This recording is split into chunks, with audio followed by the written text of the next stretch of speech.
As a result of June 20th, 1991, when a Persico hit team sat on the house of acting boss and Persico nemesis Vic Arena, who spotted the intended shooters and quickly drove away to safety, thus commenced the Colombo War, setting off a series of murders in both the Persico and Arena factions. In the early stages of that war, August of 1991, the wife of Alphonse, little Allie-boy Persico, formerly Teresa da Piche, began frequenting a Staten Island hotspot called Hedges, located on Highland Boulevard.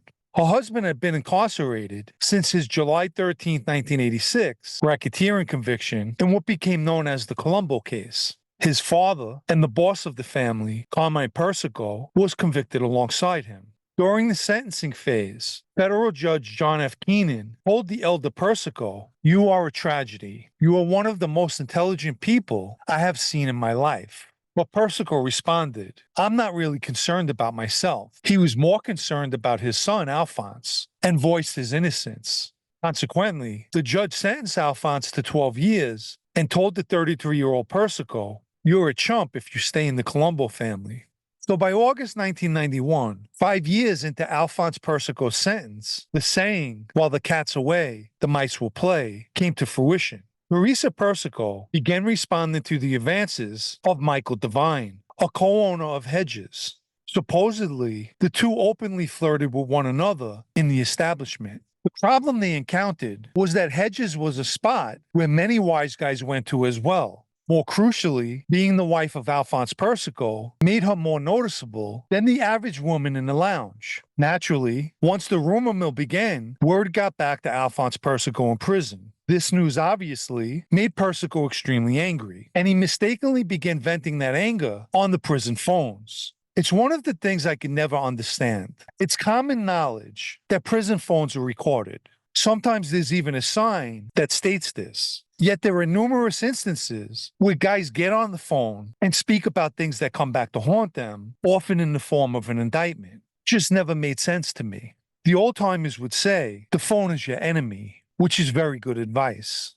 Persico began discussing his wife's affair on the phone, and over and above that, at times he vented his anger. Like, for example, during a call with Colombo associate John DeLeo, Persico told him, "You've been in this situation long enough to know what I'm going to do."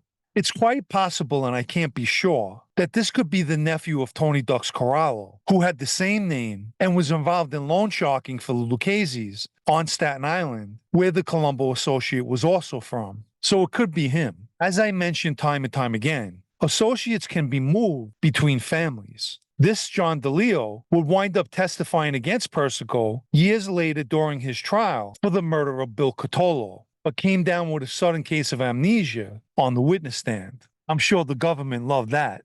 It's been said, and to no surprise, that Michael Dine received warnings to stay away from Teresa Persico, but didn't take heed to those warnings, which is surprising for a Staten Island business owner where known wise guys hung out in his place. He had to know who was warning him, but I guess love or lust overpowered any of his concerns. About 5 months after meeting Teresa Persico, on January 24th, 1992, at around 8:30 a.m. in the morning, Michael Dine was found in his 1991 Nissan Pathfinder, which was found running with the headlights and radio still on, in the garage of his new Springville, Staten Island condo. Dine had been shot several times, including an intended shot to his groin, which was a message in itself. The murder weapon, a .22, was found 3 blocks away.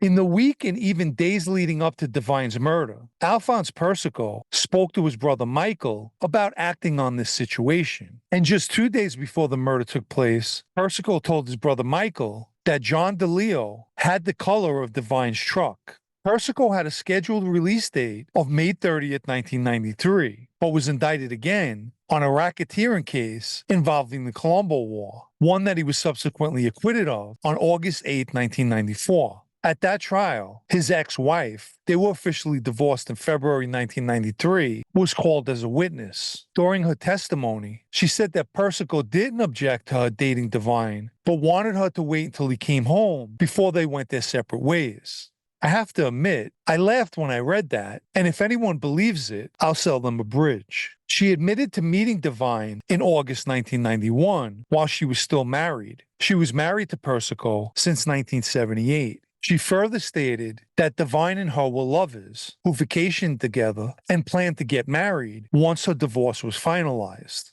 At least that was the plan. She also testified to the very last time she seen Dine, which was the night before he was killed at 11:30 p.m. She said that that same day, Michael Persico came to her house and they argued about a few things, but gave no clarification of what the argument was about. The police believe Dine was killed sometime around 3 a.m. when he arrived home after closing hedges. Colombo associate Frankie Blue Eye Sparaco began cooperating and told FBI and prosecutors that Allie-boy's brother Michael was involved in Dine's murder. The only person who was charged with Michael Dine's murder was Francis Guerra, nicknamed BF, who was a Colombo associate at the time and was charged in 2011. At the trial, Gambino associate Sal Mangiavellano, also a government witness, testified that BF admitted to participating in the Dine hit in a Staten Island underground garage. According to Mangiavellano, BF relayed to him that he was worried that the car was caught on surveillance cameras. Most likely he's speaking about a getaway car. On cross-examination, Mangiavellano was asked to explain a 302 FBI report where he stated a garage attendant recognized BF. The only problem with that statement was that Dine's condo had no garage attendant. Mangiavellano blamed the inconsistent report on the FBI writing down the wrong information. Ultimately, BF was acquitted for that murder. Please remember to like this video if you haven't already. By doing so, it signals YouTube's algorithm to recommend the video. And for anyone who'd like to show their appreciation for videos such as this, or help keep this podcast going, you can do so by the Super Thanks icon down below or the PayPal Cash App links in the video's description.